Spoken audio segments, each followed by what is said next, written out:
Shavuot, con el permiso del cielo y bajo la autoridad de nuestro Santo Maestro Yeshua HaMashiach, con el permiso de nuestro Jajam, el Doctor Dan Ben Abraham, la paz y la bendición del Altísimo sea sobre él, con el permiso de la corte rabínica y todo el liderazgo de AMI, vamos a comentar la porción de esta semana. En esta oportunidad tenemos dos parashá que se estudian juntas. Una es la parashá Matot, que se encuentra en Números capítulo 30, verso 2, al capítulo 32, versículo 42. Es la novena sección del libro de Números y comienza con el momento en que Moshe se dirige a las cabezas de las tribus, que en hebreo tribus es Matot, para enseñarles las leyes de las promesas y los juramentos. Y luego continúa con la narrativa histórica de los acontecimientos ocurridos durante el último año del viaje del pueblo de Israel por el desierto, hasta que se prepara para cruzar el río Jordán hacia la tierra de Israel. La segunda parashá que se lee esta semana es la parashá Masei, que se encuentra en Números capítulo 33, verso 1 al capítulo 36, verso 13. Es la décima y la última parashá del libro de Bamidbar y comienza con el repaso de los viajes Masei en hebreo del pueblo de Israel desde Egipto hasta la frontera con la tierra de Israel y continúa con las instrucciones de Dios relativas a la inminente entrada y conquista de la tierra prometida.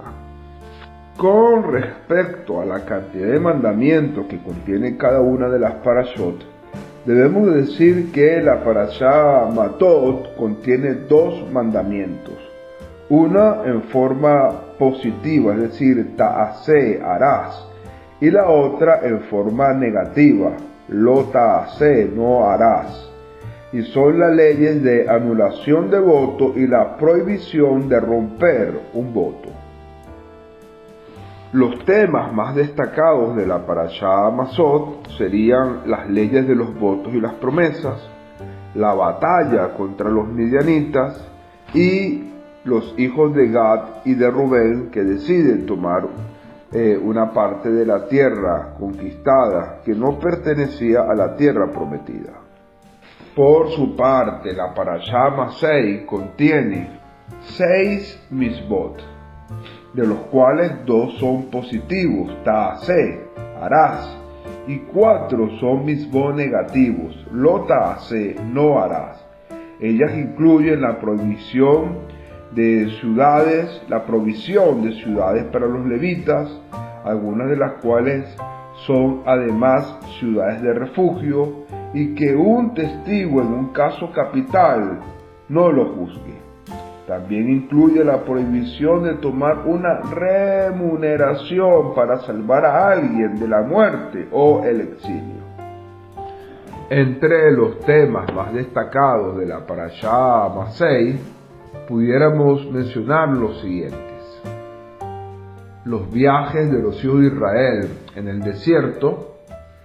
Número 2, Dios ordena expulsar a los habitantes de la tierra de Canaán.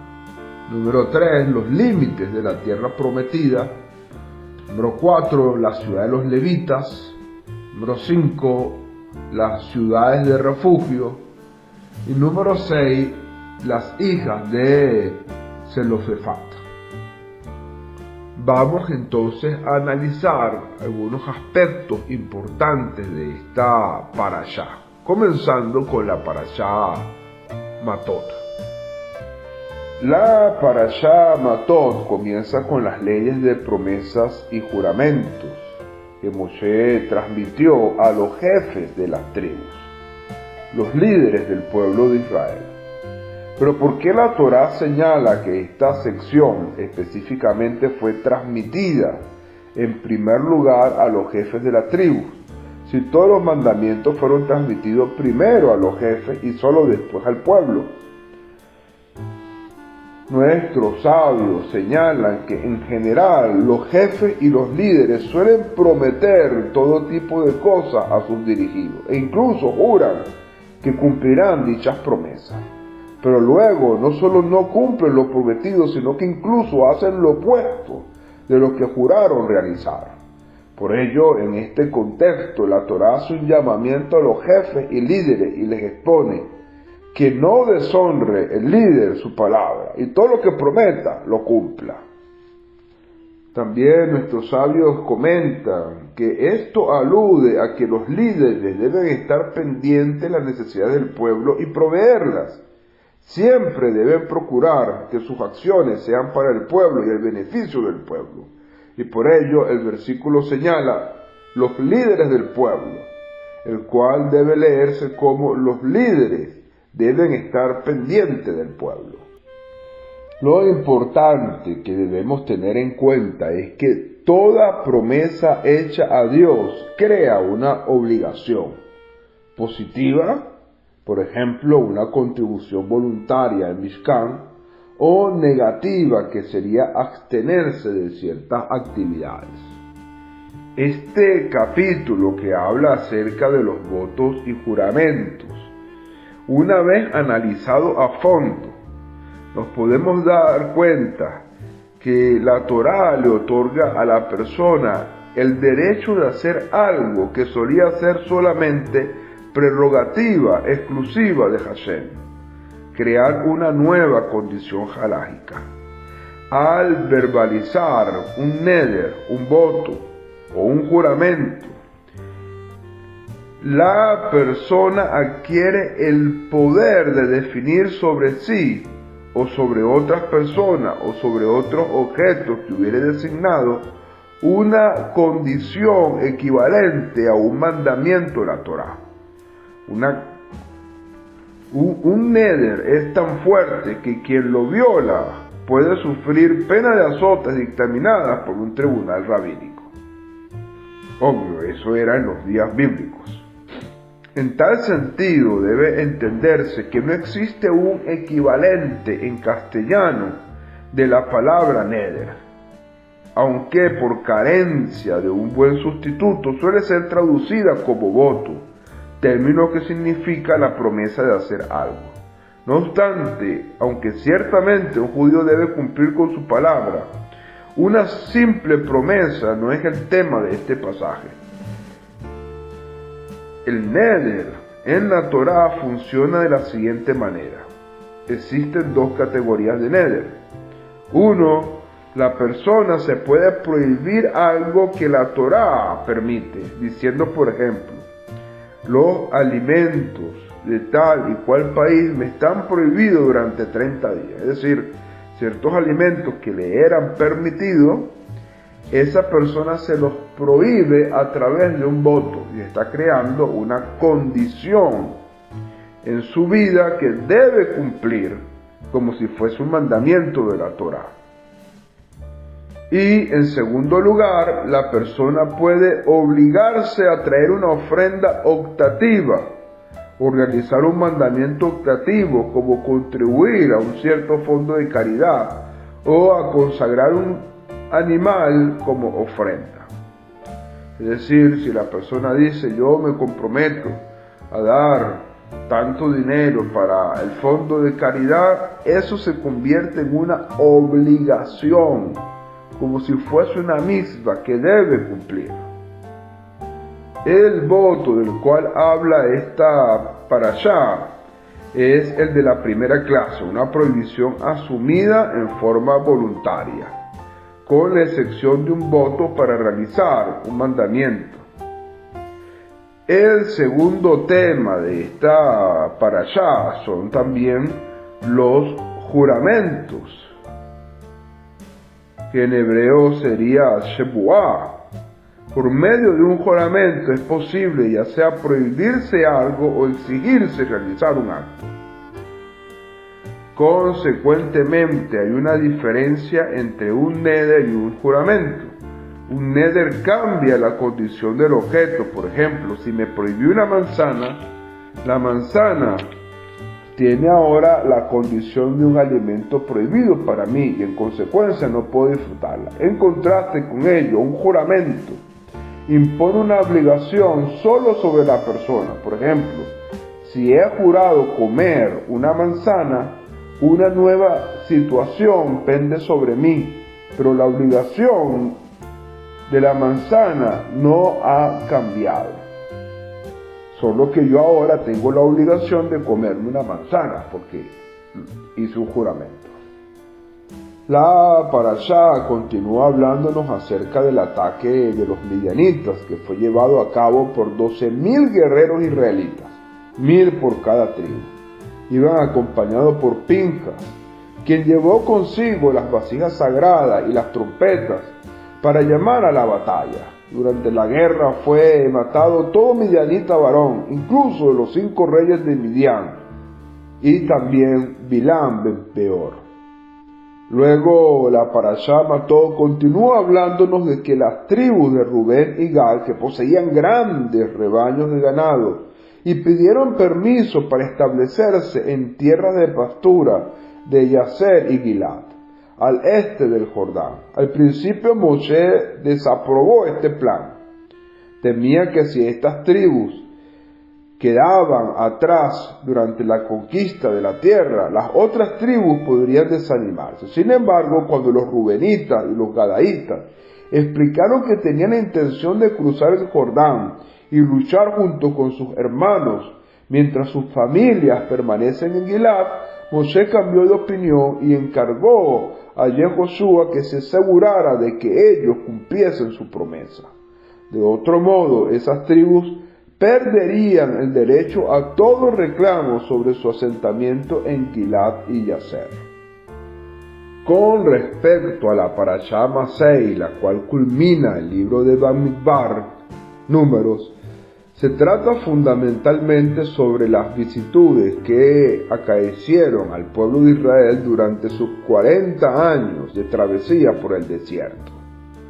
Señalan los sabios que esta sección se lee siempre entre las 3 semanas de duelo, semanas por la destrucción del gran templo de Jerusalén y el exilio, como una manera de fortalecer nuestro espíritu, siendo que la misma trata sobre la repartición de la tierra prometida entre las tribus, lo cual alude a que después de esos aciagos días de duelo vendrán buenos tiempos para el pueblo de Israel cuando morará en paz en la tierra de sus patriarcas. La parashá Masei comienza con la descripción de los 42 viajes de los israelitas desde Egipto hasta la tierra prometida. Y si bien el primer versículo sugiere que todos estos 42 viajes constituyeron el éxodo de Egipto, en rigor de la verdad, solo el primer viaje lo fue. Cuando los israelitas abandonaron literalmente la tierra de su opresión, es cuando pudiéramos hablar de un viaje del éxodo. Sin embargo, como el objetivo no se cumplió al momento y tuvimos que dar 40 años vueltas en el desierto, entonces todos estos viajes son vistos como una manera de la extensión de la salida de Egipto.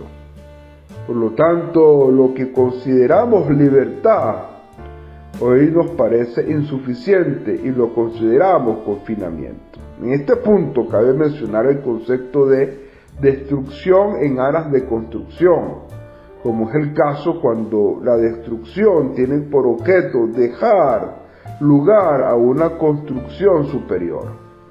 De ahí los sabios mencionan, por ejemplo, que la salvación no es algo que sucede a una desgracia, sino parte integral de la desgracia misma. Por lo tanto, así como esta parashá combina estos dos conceptos opuestos como lo son libertad y confinamiento, del mismo modo, en la destrucción del templo de Jerusalén hallamos esa misma combinación de opuestos. En la desgracia de dicha destrucción representa la salvación implícita de la misma, la cual tiene lugar en tanto seamos capaces de abandonar el confinamiento de la razón y emprendamos el viaje hacia la fe. Desde el punto de vista de un hijo, un castigo es un mal. Desde el punto de vista del padre, el castigo es en aras del bienestar del hijo. Por lo tanto, nuestro objetivo es ver la historia a través de los ojos del Padre. De este modo somos capaces de tomar la misericordia oculta del Eterno en la bondad abierta y visible y tomar la oscuridad del exilio en la luz de la redención definitiva. Es así entonces que la Parashá Masei nos habla de que Moshe registró el itinerario de los hijos de Israel a través del desierto, desde el momento que abandonaron Egipto hasta su llegada a las llanuras de Moab, en los límites de la tierra de Israel. En total, los israelitas habían acampado en 42 lugares distintos durante sus 40 años en deambular por el desierto. La lista de los campamentos coloca énfasis en la compasión de Dios, porque muestra que a pesar del decreto de que deambulase en el desierto durante 40 años, el pueblo gozó de largos periodos de descanso. En total hubo 42 paradas, las primeras 14 antes de la misión de los espías, es decir, antes de que se declarara de que el pueblo iba a estar deambulando 40 años en el desierto. Y las últimas 8 en el año 40, después de la muerte de Aarón, justo antes de entrar en la tierra prometida. Por lo tanto, durante los 38 años intermedios, solo hubo 20 travesías, es decir, 20 paradas. Cabe señalar que varios lugares mencionados en esta crónica no se hallan en capítulos anteriores, presumiblemente porque nada importante ocurrió que fuera digno de recordar. Los sabios destacan que la Torá recalca que Dios ordenó a Moshe dar constancia de esos lugares como alusión a los grandes secretos que pueden extraerse de estos 42 traslados. Es decir, hay una relación importante espiritual en cada uno de esos lugares que al profundizar en ello podemos sacar unas buenas enseñanzas. La Parashá Masei continúa que después de haber expulsado a los habitantes de Canaán, el pueblo recibió la orden de destruir todo vestigio de idolatría en ese territorio. La tierra sería distribuida por lotes en porción de cantidad de miembros de cada tribu. Los levitas no recibieron ningún territorio. En lugar de ellos se les otorgaron 48 ciudades a ambos lados del Jordán. 6 de ellas, 3 a cada lado del Jordán, fueron instituidas como Arei Miklat, es decir, ciudades de refugio, además de las otras 42 menores. Estas ciudades servirían de asilo para cualquier persona que hubiera matado a otra accidentalmente, permitiéndole escapar a la acción vengadora de los parientes del muerto. Bueno, con esto terminamos estos aspectos generales de estas dos parashá, que con la ayuda del cielo estaremos comentando durante la semana en cada una de las aliyot para seguir profundizando en los temas que nos presentan estas porciones. Que el Eterno te bendiga y te guarde, que la Torá de Hashem siempre esté en tu mente y en tu corazón, y que puedas tener una gran semana llena de bendición. Shalom Ubrajá.